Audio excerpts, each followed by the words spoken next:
I am the Fire Chief of the County of Los Angeles Fire Department, and I will provide an Eaton fire update. The Eaton fire remains estimated at 14,117 acres with 45% containment. We know that over 7,000 structures are damaged or destroyed, and we have 3,392 firefighting personnel assigned to the incident. 45% of our damage inspections for the Eaton fire have been completed. Impacted residents may visit recovery.lacounty.gov to view maps showing experiencing homelessness should seek housing or shelter through the county or city of Los Angeles. Finally, donations. I have heard that there are organizations that are asking for donations for my LA County firefighters. Please be advised that the LA County Fire Department does not yet have a mechanism to accept donations. We have staff working on a process to accept donations over the internet for our LA County Fire Department. I ask that those wanting to donate hold off until we have a process established that will guarantee the funds benefit our personnel. We will release a press briefing when we have that system up and running. And please do not let these despicable scammers take advantage of your generosity. I would now like to introduce Jerry Magana, Deputy Incident Commander, CAL FIRE Incident Management Team 2. Good morning. Jerry Magana, Deputy Incident Commander for the Incident Management Teams on the Palisades and Eaton incidents. In the past 24 hours, there's been little to no fire growth on both incidents. As Chief mentioned, the DINS inspections continue to occur, as well as ESAR operations. Crews continue to strengthen the fire perimeter, extinguishing hotspots, utilizing ground resources and resources alike. Both incidents have requested the WERT and BEAR reports, which are soil severity tests that will be completed by the end of the incident. And we continue to pre-position resources with the current mobilization center in Beaumont, which is in Riverside County, for any new starts that could potentially affect the area.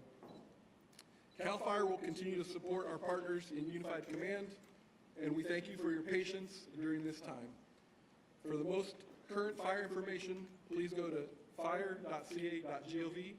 And next up, I would like to introduce LA City Fire Chief. Good morning, everyone. Kristen Crowley, Los Angeles City Fire Department's Fire Chief. Yesterday, I want to just give everybody a brief update on an additional brush fire that did break out in the Lakeview Terrace area of Los Angeles with structures that were threatened. Firefighters responded and aggressively attacked this fire. I am pleased to report that within approximately 34 minutes, all forward progress was stopped with no damage to any of the structures. I'll now be providing you an update on our Palisades fire. This fire is 23,713 acres with 19% containment with 5,104 personnel assigned to the incident. Firefighters observed 30 to 40 mile-per-hour winds with low humidity. When you look at the aerial view of the Palisades fire, you may not be able to tell, but however, infrared flights last night indicated there are still numerous hot spots burning within the fire footprint. Very close attention was paid to address any flare-ups swiftly as to prevent any fire spread outside of the perimeter.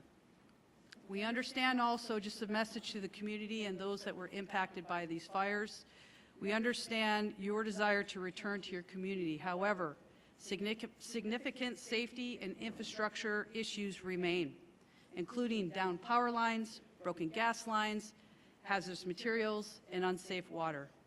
Please know that we are working diligently to address these challenges and ensure your safety and the safety of our first responders.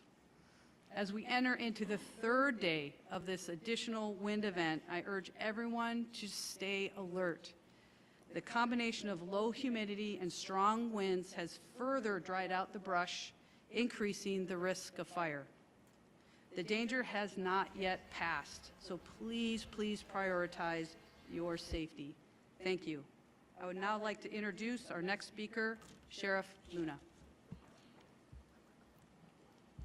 Good morning, Robert Luna, Sheriff of Los Angeles County. The Sheriff's Department, LA County Sheriff's Department, continues to have well over 1,000 personnel assigned. Again, many on 12-hour shifts, many without days off. Really want to thank the California Highway Patrol. They've contributed even more officers in the last 24 hours. There are well over 300 officers who are helping on both incidences.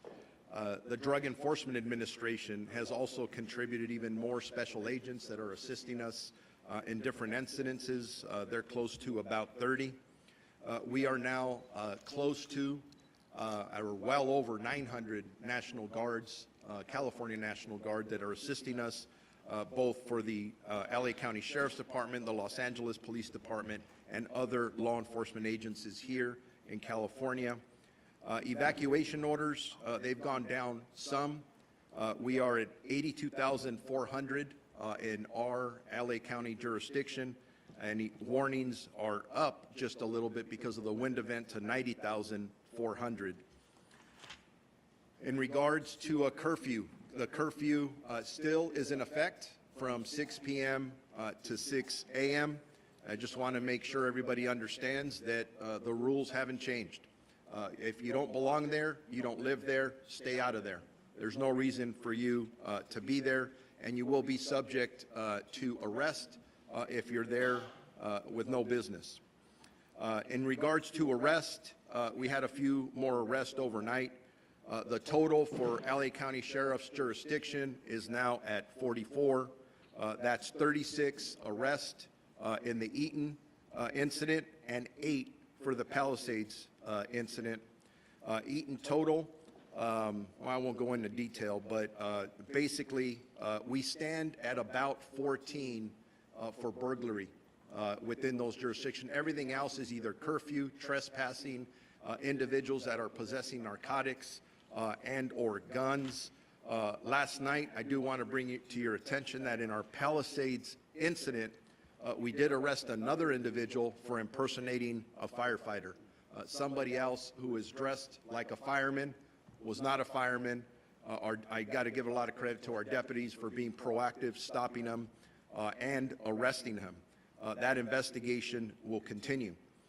Search and rescue operations. Our search and rescue teams have completed approximately 78% of the search area in Altadena. That is an estimate of 5,516 properties. I'm hoping, with luck, maybe by the end of today, maybe tomorrow, that will be done. Yesterday, we started the same operation in the Palisades area. Evacuation zones lifted, Palisades 0. Eaton, we did lift 2.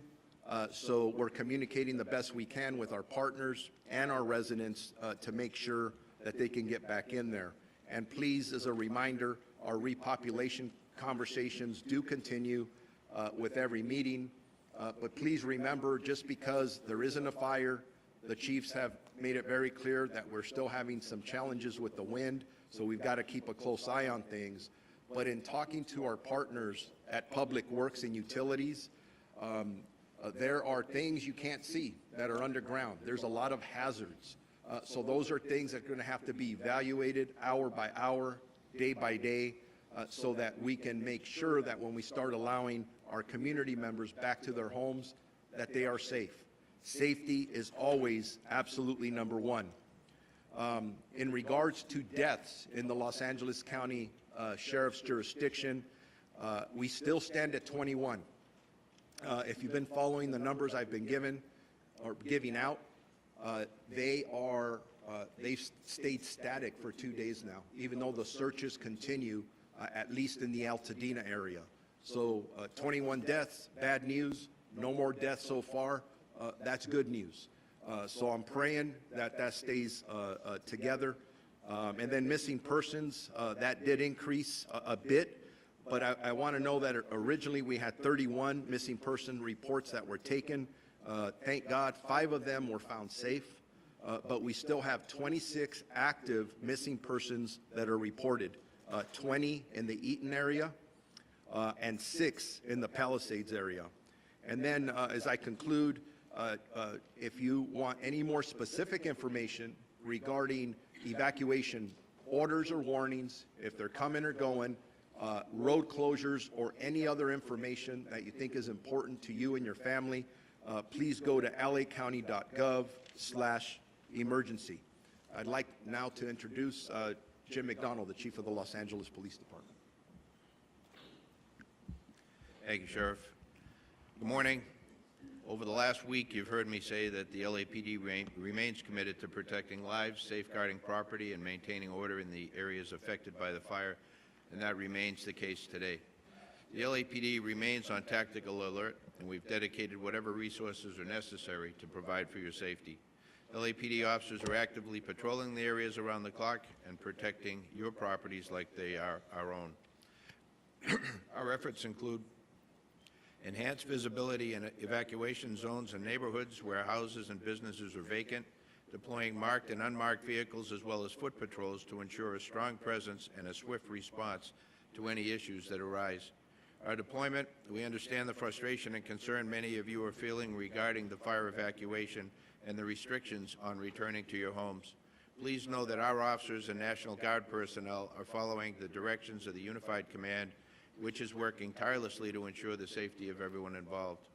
We're committed to continuing our discussions with the Unified Command to assess when it will be safe for residents to return. Your safety remains our top priority, and we'll provide updates as soon as it is safe to do so. Thank you for your patience and understanding during these very difficult times.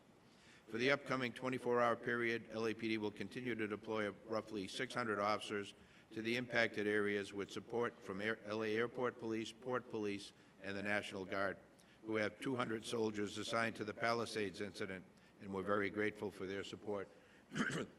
Excuse me. We're also introducing a team of volunteers from an NGO known as Team Rubicon to assist the public at various checkpoints. These humanitarian aid workers will be available at checkpoints to direct residents to resources and answer questions. They'll be wearing gray shirts and are available to inform and support our community, and again, we're thankful to them. On the missing persons front, we continue to dedicate resources to all reports of missing persons. As of this morning, we have 38 people who've been reported missing. 27 of those have been found safe. Of the 11 remaining, 2 most likely have been found deceased, but yet to be positively identified. In total, we have 3 fatalities that are fire-related. 1 person died at the hospital but had not been reported missing. We still have 8 missing persons remaining. Arrests, we have no new fire area-related arrests, and we remain at 14. But we'd like to update all of you on 2 notable arrests that were made on January 14th, just outside the fire zone. At approximately 5:15 p.m., officers responded to a radio call near the intersection of Glen Oaks and Van Nuys Boulevard, where a citizen had detained a possible arson suspect. Upon arrival, officers took the suspect into custody, and the citizen had already extinguished a nearby fire in a tree. During the investigation, the suspect admitted to starting the fire because he liked the smell of burning leaves. The suspect was subsequently booked for arson. Later that evening, at about 9:30 in the area of Santa Monica in Vermont, fire department personnel responded to reports of a suspect setting multiple piles of rubbish and trash on fire. Fire department quickly extinguished the fires, and officers took the suspect into custody. Suspect admitted to setting multiple fires that day and stated that she enjoyed causing chaos and destruction. She was also booked for arson. As we continue to manage this historic, catastrophic event, we want to express our gratitude to everyone who has provided tips and remained vigilant in keeping the city safe. Your cooperation is crucial during this time, and you can hear from those 2 examples I mentioned, there are people out there who this is what they do. If you know of those people, please give us a call before something really bad happens. Excuse me. On the front of pets, we want to update the public on efforts of the city to reunite pet owners with their animals. A new dedicated phone line has been established to specifically assist with inquiries related to pets affected by the fire. If you're looking for your animal in the fire zone affected areas, please call 213-270-8155 for assistance. And in closing, I'm aware that this has now been over a week since many of you have been able to see your homes. I thank you for your patience and continued cooperation. LAPD and our partners here will continue to work alongside each other to make sure our community has the resources we need to recover and ultimately rebuild. Again, thank you. Let me now introduce the Los Angeles District Attorney, Nathan Hochman. Thanks.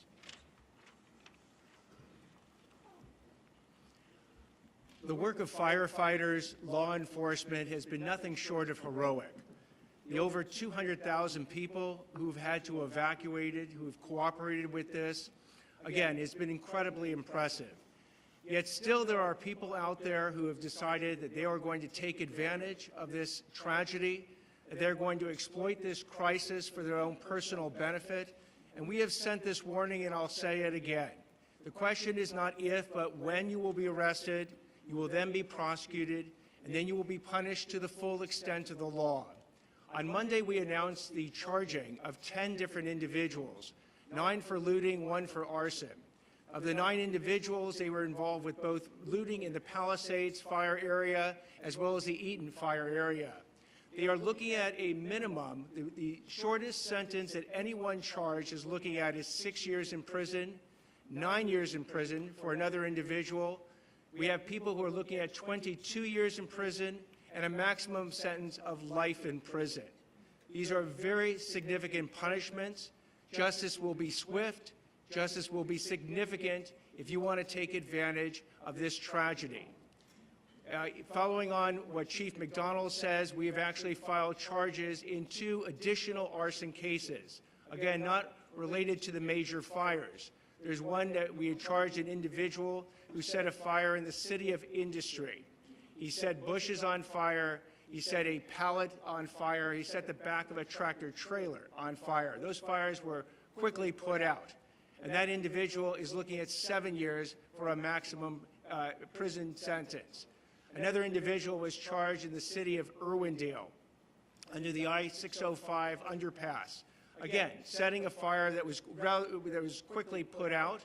That individual is looking at a maximum sentence of 14 years. We have received numerous allegations that we are now following up involving additional looting incidents and price gouging. The price gouging is particularly despicable because these are people who are basically looking at this situation and saying, how can I make the most amount of money from people who are desperately seeking housing, supplies, they're seeking services because they've lost everything. They've lost their houses. And I will tell you that with respect to this price gouging, we have seen people increase their prices for rooms that they are renting, for houses that they are leasing, 100, 200, 300%. Here's again my warning. If you're one of these people who have engaged in price gouging, not only do you need to stop it immediately, I would strongly recommend that you go back and fix it. Go back and refund the amount that you have overcharged people. We will certainly take that into consideration in deciding whether or not to charge you. So it's your choice. If you want to actually abide by the law, you could benefit from it right this second. But if we go ahead and find out that you've engaged in price gouging and you've taken no steps to remedy the violation that you have basically enacted, we will go ahead and prosecute you to the full extent of the law. So not only are you going to be looking at criminal penalties, you will be looking at civil penalties, and as importantly, your name will get out there. Your company's name will get out there. You will be publicly shamed. I want to make that crystal clear. So stop it right now. And as the recovery starts up, we again are seeing the financial scams.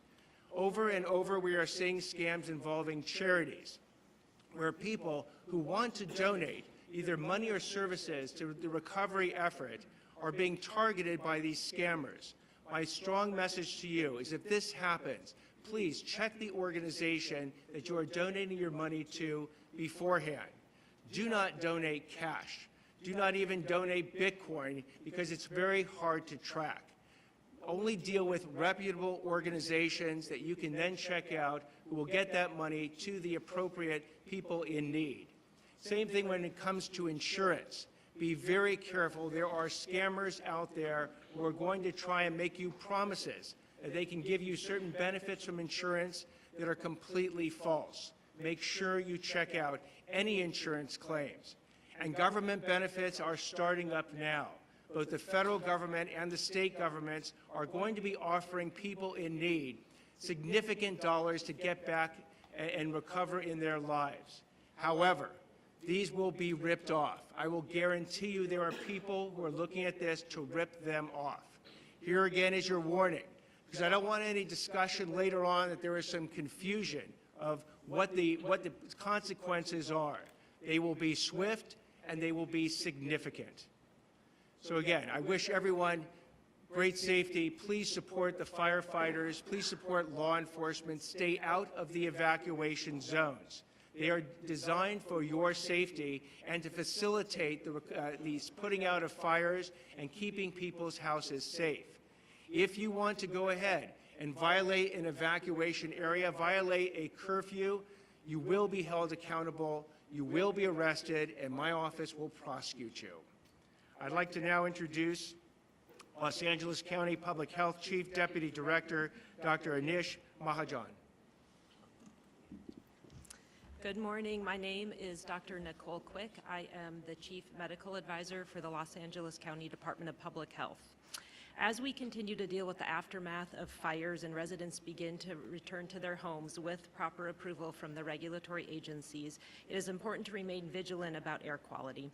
Fire and wind conditions can increase the amount of particulate matter, dust, and ash. Currently, the South Coast Air Quality Management District has extended a windblown dust and ash advisory through this evening. The high winds may displace ash from the Palisades and Eaton fire impact zones.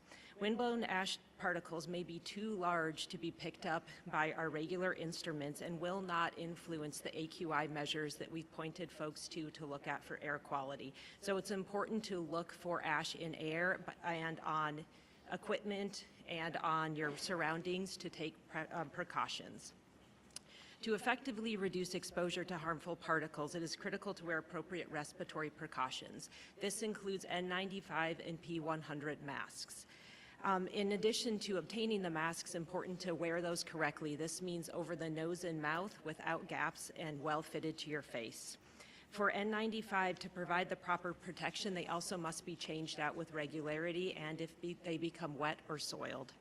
It is very important to note that cloth masks, dust masks, and bandanas are not adequate protection. While they may provide minimal protection, it is not adequate to keep out those particulate and ash that we are concerned about. Individuals with respiratory conditions, children, and those with pre-existing medical conditions are urged to talk to their healthcare provider before utilizing these respirators. Taking these steps is critical for vulnerable populations, including older adults, children, and those with pre-existing conditions. N95 masks are available for free at LA County libraries and at the local assistance disaster resource centers. Quick note also for those who are struggling with finding their prescriptions, Public Health has begun offering medication assistance at all of the local assistance centers. We have teams there that can work with families and individuals to help them secure medications. Individuals can also connect with their regular providers, their pharmacies, and their health plans for further assistance in obtaining their medications. I want to make a note for those who are receiving medications for opiate use disorder. If you are having difficulty obtaining those, please call 213-288-9090, and we are available from 8 a.m. to midnight to support those needs. In addition to these efforts, there are other resources available to help in your obtaining prescriptions. Want to make one additional note that we do have environmental health inspectors at the local assistance centers that can address concerns related to fire damage and safety. We can assist family in identifying health hazards, provide education, and answer questions about maintaining a healthy environment. I will now hand this over to Supervisor Parker. Thank you. Thank you, Doctor. I want to start by emphasizing, especially with the wind we'll have today, that it is important for residents to take health guidance seriously when you're near impacted areas and debris. The health concerns are serious. I've heard many questions about how to be safe when you're around an impacted area. Today, large signs are going up all over Altadena that outline precautions you should take when you're near impacted areas and when you're sorting through debris. The signs will be helpful for residents near burn areas who didn't evacuate but are still affected by debris and will be in preparation for when evacuated residents will be allowed back into the community. The information is broken up into 3 categories: what to wear, what to do inside, and what to do outside. There's a slide rotating on the screen that shares the important information that will be on those signs. As we recover, it is crucial that our residents have the information they need right here in our community. Yesterday, I had the honor of going to the Disaster Recovery Center at the Pasadena City College Community Education Center on Foothill, and that is exactly what I saw. I went on the opening day of operation, and I was so proud of our county family. I was so proud of the state and the federal who've all stepped up. But more importantly, I was so proud of the residents that showed up. It gave me hope that we are on the road to rebuilding. People weren't saying if I rebuild, it's when I rebuild. Impacted residents who cannot afford for government to build up services slowly, I make you this promise. Our board is united. We are all in. We are going to make it as easy as possible for you to rebuild. And that includes permitting, that includes approval, that includes working with all levels of government to secure low-interest loans. It is an all-hands-on deck. At the center, we also have county departments and federal, state, and local partners in place, as you heard. So if you lost any of your vital records or you need replacement of your license, they are there to help you and make it as easy as possible. Together, we're bringing every resource to our neighbors in need. Residents can access countless services, including FEMA financial service, which may include money for basic home repairs, personal property losses, and other uninsured disaster-related needs, such as childcare, transportation, or medical need. As county services ranging from the assessor's office to public works to the economic opportunity for employment assistance to the registrar recorder, our county stands ready to serve you. It was heartening to see that so many impacted residents still have hope and actually light throughout this darkness. I'd like to give a special thanks to the countless volunteers who are sacrificing their time and resources to make this happen. Overall, I received such positive feedback from the residents who were there receiving services. And you know who you are. You came up to me and talked to me about how fearful you are about what the future has in store. And I made you this promise, and I will honor this promise. You have a future in Altadena, and we are going to come back stronger than ever. Our centers are open every day from 9 a.m. to 8 p.m., and we are going to get through this together. With that, I would like to introduce LA City Mayor Karen Bass. Good morning, everyone. As we know, we are still not quite out of the woods. And so I would just encourage and implore upon all Angelenos, please take the warning seriously and the evacuation notices seriously. And frankly, if you are in an area where there is a warning, get prepared now. Get packed. Take everything you need with you, your medications and your pets, if that is possible. If you are looking for a pet, you can call a new number that was mentioned by Chief McDonald, 213-270-8155, 213-270-8155. We've received many inquiries from individuals who are concerned about where their pets are, so please take advantage of that telephone number. We know the winds were lower than expected yesterday, but we also know from the National Weather Service that we are still facing dangerous conditions. I want to thank Governor Newsom on his work yesterday on price gouging and scams. We're taking this seriously and have made it so Los Angeles residents can report price gouging by calling a number with the city, 311. Scams are also spreading, which is why it is so important to use trusted sources for assistance. On the positive side, the Disaster Recovery Center in West LA did a soft opening yesterday. It was open just for about 4 hours, and in those 4 hours, over 100 households came. It was encouraging to see the number of people who were there, many of whom travel from disaster to disaster. I met individuals from the SBA who had been in Hawaii. I met other individuals that had been in hurricanes in the South. Department of Motor Vehicles, FEMA, the Employment Development Department. There are a variety of resources there that people can take advantage of.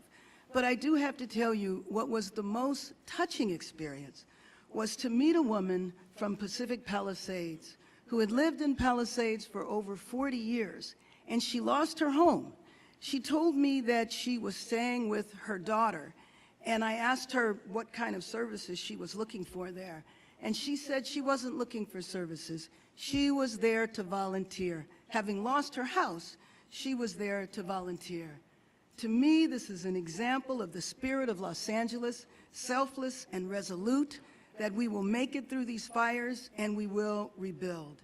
When I think of individuals who have lost their homes, it's not just a matter of losing a house. You've lost memories, family, all of the experiences that took place there are gone, and gone unexpectedly, gone rapidly. So at the same time as we prepare to make it through the rest of this emergency, we also have to start putting in place what we need to do to rebuild. And so I mentioned a couple of days ago, I did an executive order to expedite the rebuilding so those individuals will not have to go through the long waits that are usual. But yesterday, this Los Angeles City Council met and passed a number of motions that will assist in that effort. As Supervisor Barger said, we are one city, we stand together. The city and the county will do everything we can to expedite the rebuilding. If you need any resources, you can go to lacity.gov. I also want to thank the generosity of legitimate philanthropy, because there is legitimate philanthropy out there, and I hope people give generously. The California Community Foundations Fund, that now has over 20,000 donations, over $18 million, received a significant contribution last evening from Mayor Rex Richardson from Long Beach, and the people of Long Beach contributed $500,000. This is how we will rebuild our city. We will rebuild our city stronger. Thank you. And let me now introduce Supervisor Lindsay Horvath. I want to reiterate the particularly dangerous situation today. Get ready now and be prepared to leave. For our county service and school updates, yesterday our board started the process of a county relief program for victims of all fires. There's more information to follow, and we will continue to act swiftly to support our residents. The County 211 wait times are now under 5 minutes. Please use 211 to access county resources and information. Several more LAUSD schools are open today. Palisades Charter Elementary students should attend Brentwood Science Magnet Elementary. Marquez Charter Elementary students should attend Nora Sterry Elementary. You can call the Department of Animal Care and Control at 562-940-6898 to help with pet reunification. LA County Parks are hosting care camps for young people impacted by the fires. You can register at parks.lacounty.gov care camps. And there's more information on all recovery efforts throughout the county at recovery.lacounty.gov. Because of the particularly dangerous situation, there may be additional power outages. Please take this opportunity to charge your phones and batteries and to make sure that you are prepared in the event of a power outage.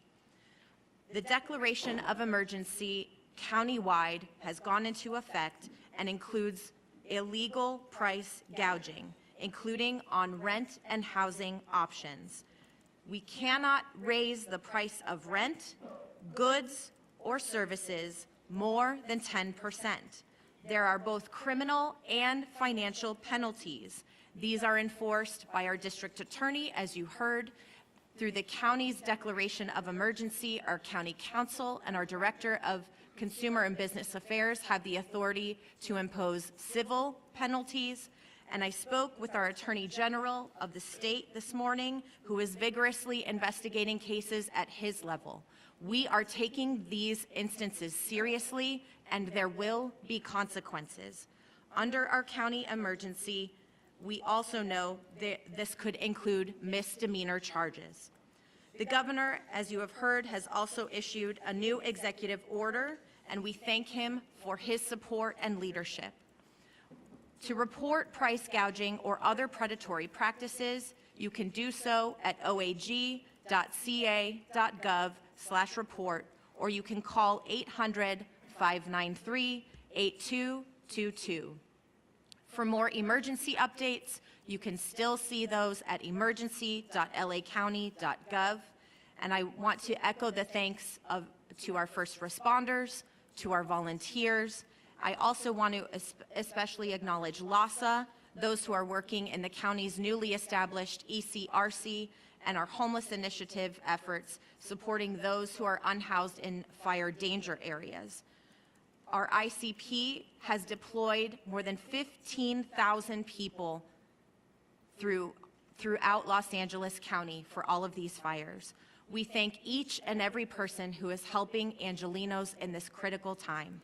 Los Angeles and the state of California have stepped up. We have been supported by people throughout our nation, and together we will recover. Thank you. And now I'd like to introduce FEMA Region 9 Administrator Robert Fenton Jr. Thank you, and good morning. I just want to first give an update on our registrations for our individual assistance program. We're up to 53,000 registered, almost $12 million provided. And yesterday I had the opportunity to visit the UCLA Disaster Recovery Center with Mayor Bass to mark its opening. And as was discussed, a number of federal, state, local, nonprofit organizations there. Survivors impacted by the fire could go there to get many different services. I think there was over 70 different organizations there working to provide help to individuals affected by the disaster. So I would urge individuals to make sure you register with FEMA. If you're insured, go to your insurance first. It's better to register before going to the recovery center, but there are a lot of services there that everyone that's been impacted by the fire should take advantage of. The second thing I want to talk about is our transitional shelter and assistance program, which we just activated last night. The governor has requested that FEMA activate its transitional shelter and assistance program for displaced survivors. I'm happy to announce as of today, this program is now open. The transitional shelter and assistance allows for fire survivors to stay at participating hotels to help fill the housing gap until they can identify a short or longer term housing solution.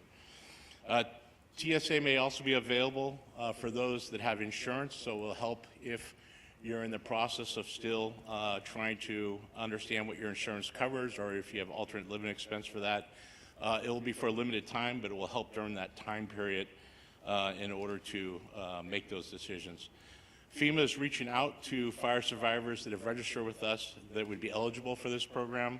So you don't need to request this type of assistance. If you're eligible, FEMA will notify you via phone, text, or email. Underneath this program, FEMA pays for the cost of the room, taxes, and non-refundable pet fees directly to participating hotels. Survivors are responsible for other ancillary costs like laundry or restaurants, parking, telephone service, etc. TSA is a temporary sheltering program. FEMA will continue to communicate with those in our program every 14 days to determine the need for longer-term sheltering and what other resources are available to you. Lastly, I want to talk about the next steps we're taking to start the process toward recovery and rebuilding. The governor has requested that the federal government remove all household hazardous waste from properties impacted by the fires. We had a meeting yesterday with the county, the city of LA, and all the other impacted communities, public works directors, and we have directed the Environmental Protection Agency to do this, and I've allocated $100 million to go ahead and get this started. EPA's mission will be to reduce the immediate threat of hazards. They do this by removing everyday products like paints, cleaners, solvents, oils, batteries, pesticides, larger asbestos debris, and also pressurized fuel cylinders, lithium-ion batteries. EPA will stand up 40 teams over the next couple of days, which equates to approximately 500 personnel. EPA will work in close coordination with the state, county, city, and local communities across the fire areas, including the incident commands of Palisades and Eaton, to remove household hazardous waste. This will be the first step in getting survivors back to their homes and communities by removing those hazards from that area, so that then we can get into greater debris clearing and ultimately rebuilding. Thank you.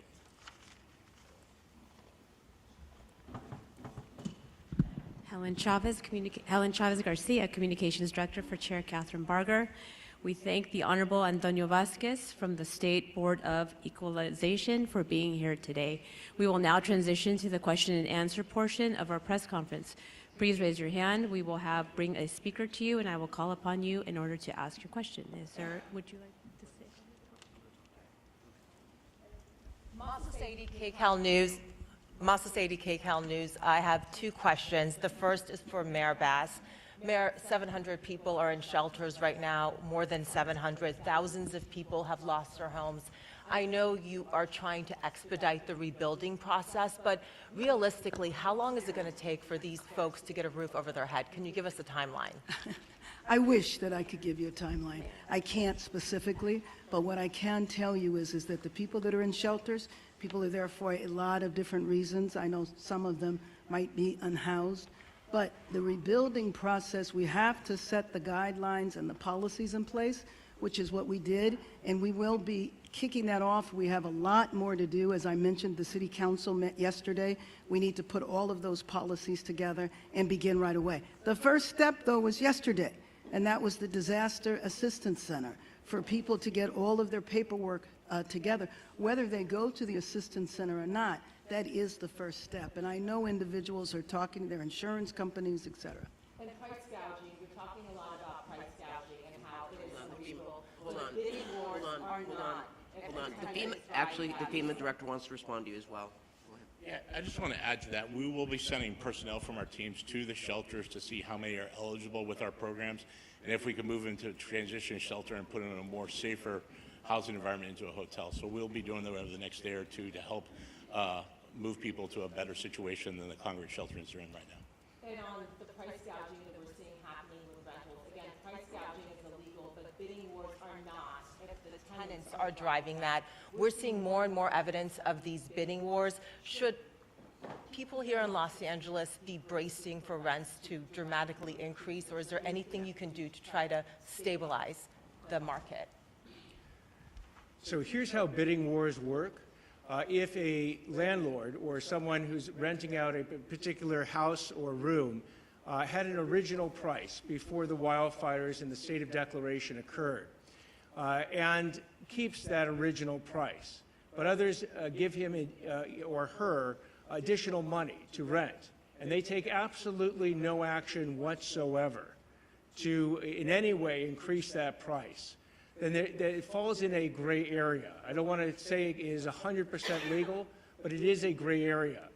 But if the landlord or the renter or the person renting goes ahead and engages in a discussion amongst different people as to which price they're going to take that is more than 10% ahead, they're engaging in price gouging.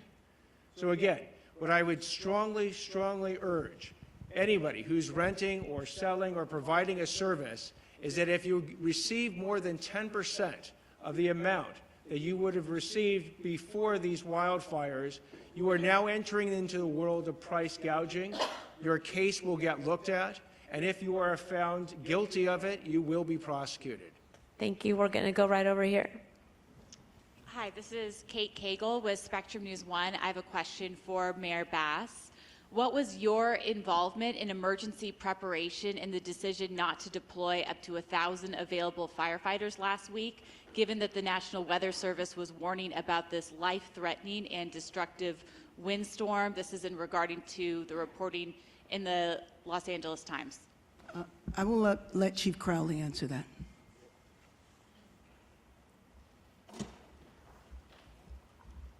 I want to be very, very clear in this answer.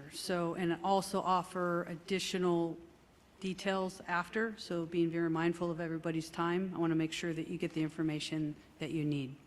In regard to the LAFD's position and pre-positioning of our resources, we followed the system in place.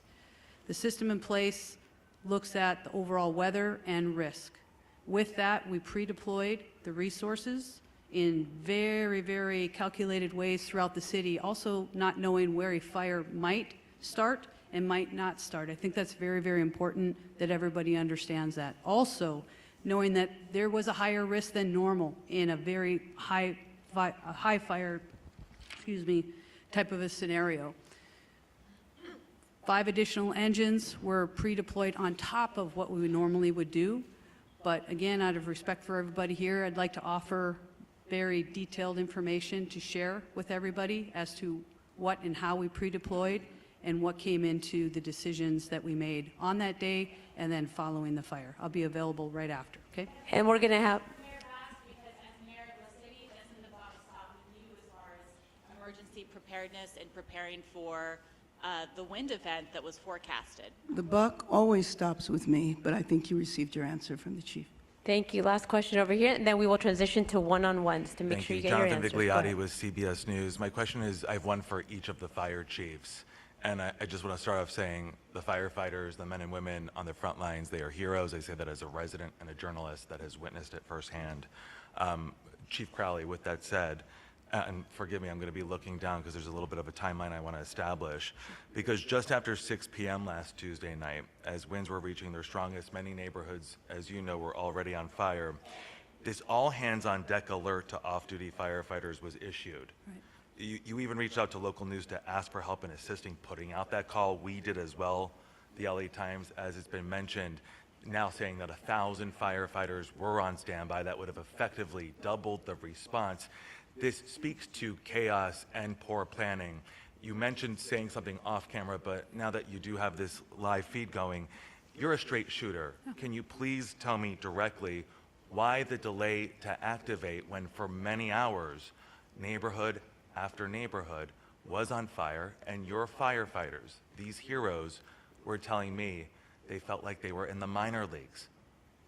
So I want to echo your sentiments first and foremost with our firefighters and first responders that were dispatched and responded to that incident.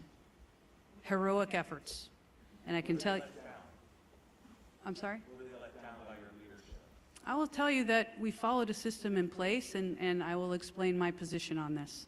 When it comes to the totality and the risk that can occur in the city of Los Angeles, we do have a system in place. We're very system and process oriented for the right reasons.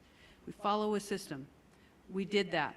We pre-deployed the necessary resources knowing that, or not knowing, I should be very specific, in where a fire might break out in the city. I think it's also very important that media knows, as well as the communities knows, that we are here to protect them, that we do have that capability to surge. You ask about a length of time. We pre-deploy the resources on top of what we normally would do. They went to work. We immediately then utilized all available on-duty special duty people that aren't normally in the field, they surged. They went and staffed every other available resource at that time. They were pulled in. Another very, very important point that the community and you need to know is that we're talking about these 1,000 engines that we're saying that we're unstaffed. Facts. The facts of the matter is those engines, they're pumps, they go behind our trucks. I won't get too detailed in the operations. They're actually staffed with fire department personnel. The reality, and this is very important for everybody to understand, straight shooter right here, is that our firefighters on the truck were immediately pulled in, whether they were staffed with 4 people. I got to be very clear. We had the capability, and we did, pull every resource in and around the area. Those firefighters on the truck jump on that additional pump, the truck or the engine that we're talking about, that we're saying we're unstaffed. We are very fortunate as a department to have a resource deployment that we have. I don't think there's any other department in the nation that has the resource deployment model that we have. That happened. Our firefighters jumped on the pumps, our additional 1,000 engines that you're talking about, and they went to work. So we have the system that's built. We followed the system. We surged where we could surge. And in fact, I'll be the first one to stand up and say, yeah, we need help. This was so incredible. We have never seen anything. And to say or to think that the LAFD leadership or whoever we want to point to doesn't care about the communities that we serve, that we don't do everything that we can with the capabilities and the limitations of what we have or don't have. I can tell you and stand before you, we did everything in our capability to surge where we could. We had the flexibility built into the system with... Had you responded sooner, had you activated those reserves sooner, could you have saved more neighborhoods and more lives? I would think fundamentally, as we surged exactly how we did, our firefighters pushed in, they did everything that they could, and it's a what if. Again, I want to also focus on, no, of course there's always lessons learned, I tell you. I am taking this to the highest of high thought processes of how the LAFD and our entire region could do better in the future. And let me be very, very clear. The other piece is what and how quickly we were able to surge, not only with limited capacity within the fire department. Thank God for our agencies around us. That happened so quickly without delay with a phone call. We got the resources where we needed to do the greatest good at that time. Thank you. We're gonna go ahead and transition. I'm sorry, we're out of time. Let's go ahead and do our one-on-ones. Please move forward. We can connect you to the speaker that you want to speak to. Thank you for attending today's press conference.